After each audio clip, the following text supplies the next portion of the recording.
దేవాది దేవుడు 75 సంవత్సరాలు అప్పుడు అబ్రహాం అడిగాడు, నాకు కుమారులు లేరు ప్రభువా అన్నాడు. ఎన్ని సంవత్సరాలకి ఇచ్చాడు? 100వ సంవత్సరంలో కుమారుడికి ఇచ్చాడు. 99వ సంవత్సరంలో శారా గర్భవతి అయితే 100వ సంవత్సరానికి బిడ్డ. అంటే 25 సంవత్సరాలు ఏం చేశారు వాళ్ళు? అదే విశ్వాసంలో నిలబడ్డారు. అవునా? కొద్ది రోజులకి మనకేమీ కలగకపోయినా, కొద్ది రోజులు మనం అద్భుతం చూడకపోయినా, దేవుడు మన పక్షమై ఏమీ జరగకపోయినా మనం ఏం చేస్తాం? సన్నగిలిపోతుంటాం. అవునా? అది అవిశ్వాసం. సన్నగిలిపోకూడదు. దేవుడు తగిన సమయం మందు మిమ్మల్ని అందరినీ కూడా హెచ్చించుతాను, తగ్గించడం. ఎప్పుడు దేవుడు ఏం చేస్తాడంటే హెచ్చిస్తూనే ఉంటాడు. అందరికీ కూడా మేలుకరుడై నిలబడి క్షేమాన్ని కలగజేసేటువంటి దేవుడు అనమాట. 25 సంవత్సరాల తర్వాత ఇచ్చినటువంటి కుమారుడైనటువంటి ఇస్సాకును చూసుకునే అబ్రహాము ఎంత సంతోషించాడు. అవునా? ఎంతో ఆనందం, సంతోషం కలిగింది. కుమారుడు సుందరుడు అయినటువంటి వాడిని ఇచ్చాడు, జ్ఞానం కలిగిన వాడిని ఇచ్చాడు, తెలివి కలిగిన వాడిని ఇచ్చాడు, బుద్ధిమంతుడిని ఇచ్చాడు. దేవుని యందు భయభక్తులు కలిగినటువంటి బిడ్డని అబ్రహాముకి దేవుడు బహుమానంగా ఇచ్చాడు. అవునా కదా? చాలా మందికి బిడ్డలు ఉంటారు. ఎలా ఉంటారు వాళ్ళు? ఏంటి? ఆ బిడ్డలను చూసుకొని బాధపడేటువంటి స్థితి కలగల, ఆ బిడ్డలను చూసి సంతోషించేటట్లుగా, ఆ నిరీక్షణకు, ఆ విశ్వాసానికి దేవుడు మంచి బహుమానాన్ని అనుగ్రహింపజేసి బలపరిచాడు. దేవుడు మన జీవితాల్లో కూడా మనం ఎంత విశ్వాసంలో నిలబడుతున్న కొద్దీ దేవుడు మన పట్ల అద్భుతాన్ని జరిగిస్తూనే ఉంటాడు. సంవత్సరం వెంబడి సంవత్సరాలు జరిగిపోతున్నా కూడా మనము జరగవనుకుంటున్న వాటన్నిటిని కూడా జరిగించి బలపరిచి నడిపించగలిగిన గొప్ప దేవుడు. అందుకని విశ్వాసంలో ఎక్కడ మనం సన్నగిలిపోకూడదు. కొన్ని పరిస్థితులు మనకు ఎదురైనా, ఇబ్బంది కలిగించినా, వేదన కలిగించినా వాటన్నిటి నుంచి కూడా సమాధానం కలగజేయగలిగిన వాడు దేవుడే. అవునా కాదా? మీకు చిన్న మాట చెప్తాను. కోనేటి దగ్గర అనేక మంది రోగగ్రస్తులు ఉన్నారు. ఎందుకున్నారంటే తెల్లవారుజామున దేవదూత వచ్చి ఆ నీరుని కదిపినప్పుడు ఎవడు మొదటగా దిగుతాడో అతడు ఏం చేస్తాడనమాట? స్వస్థత పొందుతాడు. అవునా? అలాగున ఒక వ్యక్తి 38 సంవత్సరాల నుంచి అక్కడే కూర్చున్నాడు. ఎప్పుడైనా సరే మొదట వెళ్ళి ఎలాగునైనా సరే దిగి స్వస్థపరచబడాలనుకుని 38 ఏళ్ళ నుంచి అక్కడే కూర్చున్నాడు. అయితే ప్రతిరోజు దేవదూత వస్తుంది, నీళ్లు కదిలిస్తుంది, కానీ ఇతడు ఏమవుతున్నాడు? వెళ్ళలేకపోతున్నాడు. ఇతను ఎవరు తీసుకెళ్లే వాళ్ళు ఎవరూ లేరు. కానీ ఆ కోనేటిని విడిచిపెట్టలా. జాగ్రత్తగా ఆ కోనేటిని విడిచిపెట్టలా. ఏదో ఒక రోజున నా పరిస్థితి, నా అవిటితనం, నాలో నాకు ఇబ్బంది పెడుతున్నటువంటి నా బాధంతా తొలగిపోయి నేను స్వస్థత పొందుకోవాలని 38 సంవత్సరాలు నిరీక్షణ చేశాను. అప్పుడు దేవాది దేవుడే కనికర పూర్ణుడై నిలబడి తన కుమారుడైనటువంటి యేసుని అతని యొద్దకి పంపించాడు. అయ్యా, నువ్వు ఇంతకాలం ఇక్కడే ఉన్నావంటే నన్ను తీసుకెళ్ళి స్వస్థపరచడానికి ఆ కోనేట్లో దింపేవాళ్ళు ఎవరు లేరు. అందుకనే నేను ఇక్కడే నిలబడిపోయినా ఏదో ఒక రోజున ఎవరైనా తీసుకెళ్ళి స్వస్థపరుస్తారేమో అనుకుంటాడు. ఇప్పుడు నువ్వు స్వస్థపడగోరుచున్నావా అని అడుగుతాడు దేవుడు. వెంటనే అవును, నేను స్వస్థపరచకూడుతున్నాను అంటాడు. నీ విశ్వాసమే నిన్ను స్వస్థపరిచింది. లేచి దిగ్గున నడవమనగానే తన పరుపెత్తుకుని ఏం చేస్తాడు? లేచి సంతోషంగా పరిగెడతాడు. చూడండి, మరి 38 సంవత్సరాల వరకు కూడా నిలబడటం అంటే సామాన్యమైన విషయమా? ఒకవేళ 38 సంవత్సరాల తర్వాత నిలబడకపోయినా అతని జీవితంలో కార్యం చేయగలిగినోడు ఎవరు ఉన్నారు? ఎవరు? కుటుంబ సభ్యులు ఏమన్నా అతను స్వస్థపరచగలరా? కుటుంబ సభ్యులు ఏమన్నా బాగుపరచగలరా? ఎవ్వరు ఏమీ కూడా చేయలేరు. కేవలం దేవుని యందు విశ్వాసమే దేవుడే కార్యం చేస్తాడని సంవత్సరం వెంబడి సంవత్సరాలు కూడా అలాగనే నిరీక్షిస్తే ఆ నిరీక్షణను చూసినటువంటి దేవుడు, ఆ విశ్వాసమును చూసినటువంటి దేవుడు వెనువెంటనే కార్యం చేశాడు. ఇక తన జీవితంలో వెండి బంగారాల కన్నా ఎంత సంతోషం ఉంటుంది, ఎంతో ఆనందం కలిగిందిగా ఉంటుంది. అందుకనే మన హృదయాల్లో మొండిగా నిలబడి మన హృదయాన్ని వేదనకరంగా మార్చేవన్నిటిని కూడా తొలగించగలిగిన వాడు యేసయ్య. ఆయన యందు విశ్వాసం ఉంచితే చాలు మన హృదయాన్ని కూడా నెమ్మదిగా మారుస్తూనే ఉంటాడు. అవునా కాదు? ఇంకొక ఆశ్చర్య కారణం ఏంటంటే యేసు ప్రభువు గుడ్డివాని కళ్ళు తెరిచాడు. గుడ్డివాని పుట్టి గుడ్డివాని యొక్క కళ్ళు తెరిస్తే అతని సంతోషం ఎలా ఉంటుంది? అవునా కాదు? ఏంటి కళ్ళు తెరవబడిన తర్వాత అతను అంటాడు, అరే నేనైతే గుడ్డివాడిని, మీరందరూ కళ్ళు ఉన్నవారు కదా, మరి ఈయన గొప్ప దేవుడని, ఈయన ఆశ్చర్యకార్యాలు చేయగలిగిన వాడని మీరు రోజు చూస్తూ కూడా మీకు విశ్వాసం లేదా? దేవుని యొద్ద నుండి మీరు పొందుకోలేకపోయారా? ఈయనైతే నిజంగా దేవుడే, ఈయన నన్ను స్వస్థపరిచాడు, నేను ప్రత్యక్షంగా చూడగలుగుతున్నా, ఆయన చేసిన కార్యాన్ని బట్టి నేను ఆయన కొనియాడతాను, ఆయనే నిజమైనటువంటి దేవుడని అనేకులు ఎదుటి సాక్ష్యం పలికాడు. అవునా కదా? 40 ఏళ్ళు వచ్చినటువంటి వయసు వచ్చిన వాడికి అన్ని సంవత్సరాలు గుడ్డివాడిగా బ్రతికాడంటే గుడ్డితనం జీవితం ఎలా ఉంటుంది అసలు? అవునా కదా? మనం కూడా అలాగే బ్రతుకుతాం, కళ్ళుండి కూడా ఒక్కోసారి గుడ్డివాళ్ళగానే బ్రతుకుతుంటాం. ఎలా జరుగుతుందో, ఏం జరుగుతుందో, ఏమవుతుందో అర్థం కాని అయోమయ స్థితిలోనే జరుగుతాం. కానీ తేటగా చూడగలిగినట్లుగా ప్రభు కానీ కార్యం చేస్తాడు.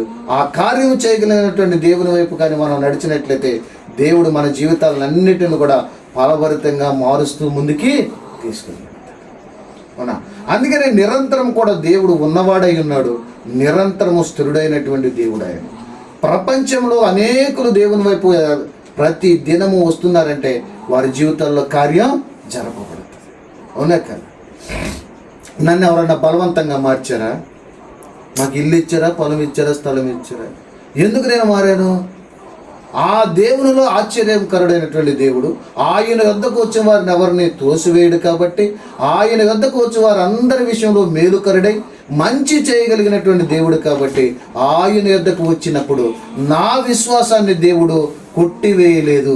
అందుకని నేను గత 15 సంవత్సరాల నుంచి దేవుణ్ణి విడవక కొనియాడుతున్నా. హల్లెలూయా, హల్లెలూయా, హల్లెలూయా. అందుకే నా భారాన్ని తొలగించాడు, నన్ను ఎవరు పట్టించుకోవట్లేదు, నా సాగు నేనే సాగుతున్నా, ఇబ్బంది పడుతున్నా. కానీ నాకు తాటి అయినటువంటి సహాయకరుడిగా దేవుడు ఇచ్చాడు, నాకు జ్ఞానం ఇచ్చాడు, బలం ఇచ్చాడు, తెలివి ఇచ్చాడు, నడిపిస్తున్నాడు. నిరంతరము కూడా క్షేమాకరుడై నిలబడ్డాడు. నేను చూస్తున్న ఆయన యందు చూపుతున్నటువంటి విశ్వాసాన్ని బట్టి దేవుడు నా పక్షాన అనేకమైనటువంటి అద్భుతాలు జరిగిస్తున్నాడు. మనం కేవలం చూపవలసింది విశ్వాసమే. క్రొత్త నిబంధనలో నువ్వేమి అడగడు దేవుడు, నువ్వు ఏమి అడుగునవు, నీవు నా యందు నమ్మిక ఉంచు చాలు, నేను దేవుడని నీ హృదయంలో విశ్వసించు చాలు, నేను దేవుడని ప్రతి విషయంలో నువ్వు ఆధారం చేసుకుని నా యందు కానీ నువ్వు నిలబడినట్లయితే ఖచ్చితంగా నేను నీ యందు నిలబడి నువ్వు ఫలించినట్లుగా నీ జీవితం ఆనందకరంగా మార్చడానికి నేను సిద్ధంగా ఉన్నానని దేవుడు నిరంతరం కూడా మనకు విషయాన్ని బయలుపరుస్తూనే ఉన్నాడు. కొన్నిసార్లు మనం ఏం చేస్తాం, దేవుడు దేవుడే, మన ప్రయత్నం మందే, మన ఆలోచన మందే, మనం కూడా ఏదో చేయాలనుకొని చేస్తాం ఏంటి. కానీ దేవుని మూలన పెట్టి మిగతా అంతా కూడా 90% మన ఆలోచనలతో చేస్తాం. అందుకని ఏమవుతాయండి, కొన్ని చేసామన్న సంతోషమే ఉంటుంది కానీ దానివల్ల ఏ ప్రయోజనం మనకి ఉండదు. అందుకని దేవునికే ప్రథమ స్థానం ఇవ్వాలి, మన ఆలోచనకి మన ఉద్దేశాలని వెనక్కి నెట్టేయాలి. వెనక్కి నెట్టకపోతే మనం ఏమీ చేయలేము. ఓ రోజున ఎరుకో కోట కూడా అడ్డుగా వచ్చింది. ఎరుకోని దాటకపోతే వెనకమాల శత్రువులు చంపేస్తారు ఏంటి, భయానకమైనటువంటి పరిస్థితి వచ్చింది. దేవుడు వారితో సెలవిచ్చాడు, మీరు దాని చుట్టూ ప్రతిరోజు తిరగండి, వారానికి ఒకసారి తిరిగి స్తోత్రాలు చెప్పండి, 7వ రోజున మీరు 7 సార్లు తిరిగి దాని చుట్టూ స్తోత్రాలు చెప్పండి అన్నాడు. వారు విన్నారా లేదా, విశ్వసించారా లేదా? ఎప్పుడైతే దేవుని మాటను విశ్వసించి దాని చుట్టూ తిరిగి పాటలు పాడుతూ స్తోత్రం స్తోత్రం స్తోత్రం అంటే ఆ ఎరుకో కోట గోడలు బద్దలైపోయింది. జరుగుతుంది అసలు ఎట్లా మన నోటి మాటలకి. దేవుడు కార్యరూపం చేయగలిగినవాడు. నువ్వు చేయాల్సింది చెయ్యి, దేవుడు చేయవలసింది చేస్తాడు. నువ్వు స్తుతించు, ఆరాధించు, దేవుని ఘనపరచు, మహిమపరచు. నీకు ఎదురుగా ఉన్నటువంటి శత్రు దుర్భేద్యాన్ని దేవుడు ఏం చేస్తాడు, పగల కొట్టేస్తాడు. అది నీ విశ్వాసం. దేవుడు 7 సార్లు చేయమన్నాడు, 7 సార్లు తిరిగి బూరలు ఊది సంతోషంగా చేశాడు. మీకు ఒక విషయం చెప్తా, ఎరుకో కోట కూడా వెడల్పు 30 అడుగులు. వెడల్పు ఎంత ఉంటుంది? 30 అడుగులు గోడ. అసలు చాలా భయంకరమైన శత్రు దుర్భేద్యమైనది. ఆ ఎరుకో కోట గోడలో ప్రవేశించాలంటే చాలా కష్టం. ఆ గోడ మీద హైవే వెళ్ళినట్టుగా వెళ్ళిపోతాయి 2 వాహనాలు అడ్డు గోడ మీద. రెండోది, అది చాలా ఎత్తైనది, దాన్ని ఎక్కాలన్నా కానీ చాలా కష్టం అయినా. మూడోది, అది ఎత్తైన పర్వతం మీద ఉంది. ఆ పర్వతం మీదకి ఎక్కాలంటే కింద మనం ఏమవుతున్నామో అందరం తెలిసిపోద్ది ఏంటి. అందుకనే దాని చుట్టూ కూడా మనం వెళ్ళి తిరిగి చేయించాలంటే చాలా కష్టం అన్నమాట ఏంటి. అలాంటి దానిని కూడా అసాధ్యం అనుకున్న దానిని దేవుని ద్వారా మనం సుసాధ్యం చేసుకోవచ్చు. నీవు కానీ దేవుని స్తుతించినట్లయితే, నీవు కానీ దేవుని గణపరిచినట్లయితే, నీ నోటి ద్వారా దేవుని మహిమపరిచినట్లయితే, దేవుడు నీ పక్షమై ఉండి నీకు వ్యతిరేకంగా ఉన్నటువంటి ప్రతి దానిని కూడా బద్దలు కొట్టి నీకు మార్గాన్ని ఏం చేస్తాడు దేవుడు చూపిస్తాడు. సునాయాసంగా వెళ్ళిపోయారంట అందరూ కూడా. ఎరుకొని దోచుకొని వెళ్ళిపోయారు. ఏం చేశారు? ఎరుకొని జయించలేమనుకున్న వాళ్ళు ఎరుకొని ఏం చేశారు? దోచుకున్నారు. విలువైనటువంటి వస్తువులు, ఆభరణాలు, కావలసినవన్నిటిని కూడా దోచుకొని సంతోషంగా వారి ప్రయాణం ముందుకు సాగారు. అందుకనే మనం ఏమో చేయాలంటే నిరంతరము ఆయనే దేవుడు, ఆయన మాత్రమే కార్యం చేయగలిగిన వాడు, ఆయన వలన మాత్రమే సమస్తము జరుగుతుందని నీ హృదయంలో కానీ ప్రతిష్ఠించుకొని నువ్వు కానీ ఆ విశ్వాసంలో ఎక్కడ తగ్గకుండా నిలబడితే దేవుడు అద్భుతాలు చేస్తాడు. ఏంటి, చాలామంది అవిశ్వాసం ఉంటారు. అలాంటి అవిశ్వాసం ఉన్నాయి అంటే దేవుడు కార్యాన్ని చేయడు. ఆ దేవాది దేవుడు వారి అవిశ్వాసం వల్ల, వాళ్ళ అభ్యంతరం వల్ల, అనుమానాల వల్ల, సందేహాల వల్ల, అనేక రకమైనటువంటి మనసులో కలిగేటువంటి వాటి అన్నిటిని బట్టి దేవుడు ఏ కార్యం చేయడు. అవన్నిటిని తోసివేయాలి. దేవునికి అసాధ్యమైనది ఏది లేదు. ఎర్ర సముద్రం పాయలు అవ్వడం అంటే ఏంటి? సముద్రం పాయలు జరిగిందా? మరి దేవాతి దేవునికి అసాధ్యం ఏది లేదు. ఆ సమస్తమును కూడా దేవుడు కార్యరూపంగా చేయగలిగిన వాడు. అందుకనే దేవుడు మన 6 నెలల మీద నడిపించగలిగిన. అందుకని మన హృదయంలో ప్రతిష్ఠించుకోవాలి. ఏ పని ప్రారంభించినా ఆయనందు విశ్వాసంతో ప్రారంభించాలి. ఏది చేస్తున్నా ఆయనతో ప్రారంభించాలి. ఆయనందు విశ్వాసమే. మనం ఏది చెందుతున్నా కూడా విశ్వాసమే. ఏ బలహీనత వచ్చినా ప్రభువు స్వస్థపరుస్తాడు. ఏది జరిగినా ప్రభు కార్యం చేస్తాడు. ఏది పట్టుకున్న చిన్నదైనా సరే ప్రభు చేతికి అప్పగిస్తున్న దేవుడు దీన్ని దీవిస్తాడు. నా కుటుంబాన్ని దీవిస్తాడు, నా బిడ్డలను దీవిస్తాడు. సమస్తమైనటువంటి ఆలోచనలు అన్నిటిని కూడా నీ హృదయంలో ప్రభువుని ప్రతిష్ఠించుకుంటే దేవుడు ఆశ్చర్యమైనటువంటి కార్యాలనే జరిగిస్తూ ముందుకు తీసుకువెళ్తాడు. అది దానికి వేరే అనుమానాలకు ఏమీ ఉండకూడదు. ఉంది అంటే దేవుడు సైలెంట్గానే ఉంటాడు. మన బాధలు మనమే పడాలి, మన ఇబ్బందులు మనమే పడాలి. విశ్వాసులైనటువంటి వారి విషయంలో కార్యాన్ని జరిగిస్తాడు. నువ్వు ఒక్కసారి విశ్వసిస్తే చాలు, దేవుడి కార్యాలు కాబట్టి కార్యం మన జీవితంలో చూస్తూనే ఉంటాం. హల్లెలూయా. దేవుడి మాటలను దీవించునుగాక. ఆమేన్. చేసుకుందాం. పరిశుద్ధుడను ప్రేమమయుడైన తండ్రి, సర్వ సృష్టికి కారణభూతుడమైన గొప్ప దేవుడు అయ్యా, అబ్రహాము లాంటి విశ్వాసం మాకు కలగచేయి తండ్రి.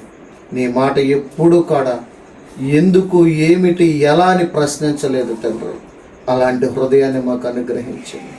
చెప్పిన దానిని చెప్పినట్టుగా తూచా తప్పకుండా పాటించాడు ప్రభు. అలాగున పాటించేటువంటి మనసు మాకు అనుగ్రహించండి తండ్రి. నీ యందు విశ్వాసములో ప్రయాణం చేశాడు ప్రభు. మేము కూడా ఆ విధంగా ప్రయాణం చేసేటువంటి మనసు మాకు అనుగ్రహించండి. ఏమి జరుగుతుందో రేపని ఎప్పుడూ ప్రశ్నించలేదయ్యా. ఎలా ఉంటుందో మా పరిస్థితి అని ఎప్పుడూ ప్రశ్నించలేదు ప్రభు. అయ్యా, కేవలం నీ దేవుడివని, నువ్వు మాత్రమే సమస్తమును చేయగలిగాడని అయ్యా విశ్వాసముతో ప్రయాణం చేశారు తండ్రి. ఆ విధంగా మేము కూడా ప్రయాణం చేసే భాగ్యాన్ని మాకు అనుగ్రహించండి. నువ్వు ఏది చేయమన్నావో, గుడారం ఏమన్నప్పుడు గుడారం వేశాడు తండ్రి. మేము కూడా గుడారం వేసి అయ్యా నీ కొరకు ప్రార్థించి బిడ్డలుగా మమ్మల్ని మార్చండి తండ్రి. నిన్ను స్తుతించమన్నప్పుడు స్తుతించాడు తండ్రి. అయ్యా, మెలికిసేది క్రమం ప్రకారం ఏది చేయమన్నాడు అది చేశాడు. నీవు ఇచ్చిన దానిలో నీకిచ్చి గణపరిచి మహిమపరిచాడు తండ్రి.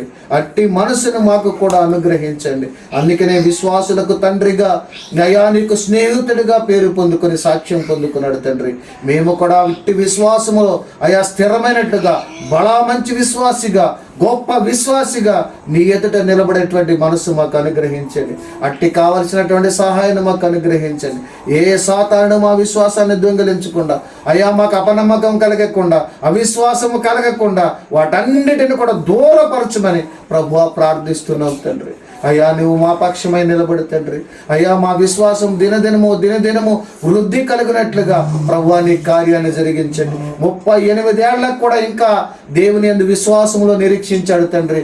మేము కూడా అనేక సంవత్సరాలు మా జీవితంలో నిరీక్షణ కలిగి విశ్వసించే అట్టి మనసును మాకు అనుగ్రహించమని ప్రభువా ప్రార్థిస్తున్నాను తండ్రి. అయ్యా గుడ్డివారి వలె మేము ఈ లోకంలో జీవించకుండానట్లుగా అయ్యా మా మనోనేత్రాలు తెరవండి తండ్రి. నీవు గొప్ప దేవుడవని, నీవు మా మధ్యన ఉన్నావని, నిరంతరము మాలోనే ఉన్నావని అయ్యా విశ్వసిస్తూ మేము జీవించే కృపను మాకు అనుగ్రహించమని ప్రార్థిస్తున్నాం తండ్రి. దేవా మా పక్షమై నిలబడు తండ్రి. మా విశ్వాసములకు తండ్రిగా నువ్వు నిలబడు తండ్రి. అయ్యా మా జీవితాల్లో కార్యం చేయగలిగిన దేవుడవు కాబట్టి అయ్యా నీ మీద ఆనుకొని మా జీవితం నడిచేటట్లుగా నీవు మా పక్షమై నిలబడమని ప్రార్థిస్తున్నావు. దేవా నీవు మా చేయి పట్టుకుని నడిపించు. అయా మా హస్తమును పట్టుకుని నడిపించు. అయా నీ దక్షిణ హస్తమును మాకు తోడుగా ఉంచు తండ్రి. అయా నీ బలిష్టమైనటువంటి రెక్కల మధ్యన ప్రభువా మమ్మల్ని క్షేమకరంగా నడిపించమని ప్రార్థిస్తున్నాం తండ్రి. అలాగనే ప్రభువా ప్రత్యేకించి మరి సహోదరుడు సురేష్ కుటుంబాన్ని ప్రభువా మీ చేతులకు అప్పగిస్తున్నాం. అయ్యా బిడ్డ పక్షాన మీరు నిలబడండి తండ్రి. అయ్యా నీ యందు సంపూర్ణమైనటువంటి విశ్వాసము కలిగి అయా నీవే దేవుడుగా తన హృదయంలో ప్రతిష్ఠించుకొని ముందుకు వెళ్ళడానికి నీ సహాయమును అనుగ్రహించండి తండ్రి.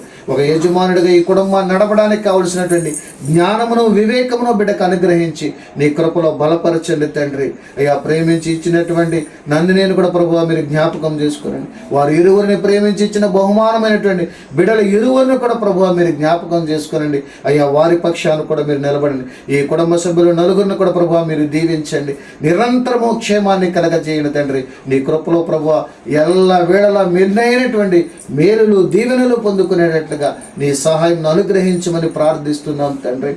అలాగే సహోదరుడు సురేష్ కుటుంబాన్ని కూడా మీరు జ్ఞాపకం చేసుకోండి. వారి తండ్రిని తల్లిని కూడా మీరు జ్ఞాపకం చేసుకోనండి. వారి సహోదరుని కూడా మీరు జ్ఞాపకం చేసుకోనండి. వారి సిస్టర్స్ను కూడా మీరు జ్ఞాపకం చేసుకుని ప్రభువా ఆ వారి పక్షాన్ని కూడా మీరు నిలబడమని ప్రార్థిస్తున్నాం. వారి జీవితాల్లో కూడా మేలుకరంగా నిలబడండి. వారు చేస్తున్నటువంటి ప్రతి ప్రయత్నంలో కూడా ప్రభువా నీవే ఫలభరితంగా మార్చమని ప్రాధేయపడుతున్నాం తండ్రి. అయ్యా వారికి ఇచ్చిన ఇంకా బంధువులైనటువంటి వారందరినీ కూడా వారి స్నేహితులందరినీ కూడా మీరు దీవించమని ప్రభువా మరొక్క మారి ప్రార్థిస్తున్నాం తండ్రి. అలాగే సహోదరు నన్ను కూడా ప్రభువా మీ చేతులకు అప్పగిస్తున్నాం. వారి తండ్రిని మీరు జ్ఞాపకం చేసుకునండి. ఆ బలహీనమైనటువంటి పరిస్థితులన్నిటిని కూడా కొట్టివేసి మంచి ఆరోగ్యాన్ని బలమును కూడా ప్రభువా ఆ తండ్రికి అనుగ్రహించమని ప్రాధేయపడుతున్నాం తండ్రి. అయ్యా నీవే పోషకుడిపై నిలబడి తండ్రి ఆ తండ్రిని పోషించమని కావలసిన ప్రతి అవసరత అక్కరతను కూడా ప్రభువా నీ నామంలో తీర్చమని ప్రాధేయపడుతున్నాం తండ్రి. అలాగే తనకు అనుగ్రహించినటువంటి అలా సహోదరులు సహోదరులందరినీ కూడా ప్రభువా మీరు దీవించండి. ఆ బ్రదర్స్ పక్షాన్ని కూడా మీరే నిలబడే కార్యాన్ని జరిగించండి. వారికి ఉన్నటువంటి బంధువులందరినీ కూడా ప్రభువా నీ నామంలో దీవించమని ప్రార్థిస్తున్నాం తండ్రి. అయ్యా ఈ కుటుంబం చుట్టూ ఎవరైతే మరి ఈ కుటుంబానికి స్నేహంగా ఉన్నారో ఎవరైతే ఈ కుటుంబం పక్షాన మేలుకరమై నిలబడ్డారో వారిని కూడా ప్రభువా మీ చేతులకు అప్పగిస్తున్నాం. వారి పట్ల కూడా మంచి మనసును కలగజేయండి. ఇంకా ఈ కుటుంబాన్ని ప్రేమించేటట్లుగా ఇంకా ఈ కుటుంబానికి సహాయకరమై నిలబడినట్లుగా అలాగే ఈ బిడ్డలకు ప్రభువా నిరంతరం ప్రేమించి అలా ఆలించే బిడ్డలుగా మార్చమని ప్రభువా వేడుకుంటున్నాం తండ్రి. అయ్యా బిడ్డలు వారి కష్టార్జితాన్ని ప్రభువా వ్యర్థం కాకుండానట్లుగా వారు వారి కుటుంబ సభ్యులు అనుభవించి ప్రతి దినము నీ నామంలో సంతోషంగా ఉండినట్లుగా నీ కార్యాన్ని జరిగించమని ప్రార్థిస్తున్నాం తండ్రి. ప్రతి విధమైనటువంటి వ్యాధి బాధలన్నిటిని కూడా ప్రభువా దూరపరచమని ప్రాధేయపడుతున్నాం తండ్రి. అయ్యా నీవే కార్యాన్ని జరిగించింది. ఏ దుష్టుడు సాతానుడు గలిబిలి కలగకుండా ఈ కుటుంబంలో ఇబ్బంది కలిగినటువంటి సమస్యలు తలెత్తకుండా ఎల్ల వేళలా షాలోము రాజుగా నీ కుటుంబంలో ఉండి సమాధాన శాంతిని కలగచేయమని ప్రార్థిస్తున్నాం తండ్రి. అయా నీ కృపాబాహుళ్యాన్ని విస్తరింపచేయండి తండ్రి. ఏ కొరతలైతున్నాయో ఏ ఇరుకులైతున్నాయో వాటన్నిటిని కూడా తీర్చి ప్రభువా నీ కృపలో బలపరచండి. ఆ రుణకాడి నిరగగొట్టండి. నెమ్మదిని అనుగ్రహించి బలపరచండి తండ్రి. ఇంకను వారి ప్రయత్నాలన్నిటిలో కూడా దీవెనకరంగా మార్చి నీ కృపాబాహుళ్యాన్ని విస్తరింపచేసి ముందుకు నడిపించమని ప్రార్థిస్తున్నాం తండ్రి.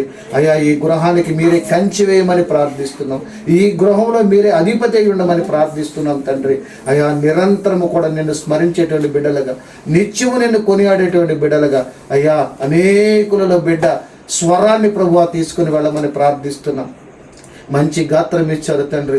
ఆ బిడ్డని గొప్ప దేవునైనటువంటి నిన్ను స్మరిస్తూ అనేకులలో ప్రభువా ఈ బిడ్డను ఉన్నతమైనటువంటి స్థానానికి అద్రోహింప చేయడానికి నీవే ప్రభువా కృప అనుగ్రహించమని ప్రార్థిస్తున్నా. వారి ప్రయత్నాలన్నిటిని కూడా సఫలపరచమని ప్రార్థిస్తున్నాను తండ్రి. అయ్యా అడగలేనటువంటి ప్రతి ఈవిని కూడా ప్రభువా నీ నామంలో అడుగుతున్నాం. అయ్యా ప్రతి దానిని కూడా బిడ్డలకు దయచేసి ఈ కుటుంబానికి అయ్యా నువ్వు మేలుకరుడవై దీవించి ఆశీర్వదింప చేయమని యేసయ్య పరిశుద్ధ నామంలో ప్రార్థించి విన్నవించి వేడుకొనుచున్నాను తండ్రి.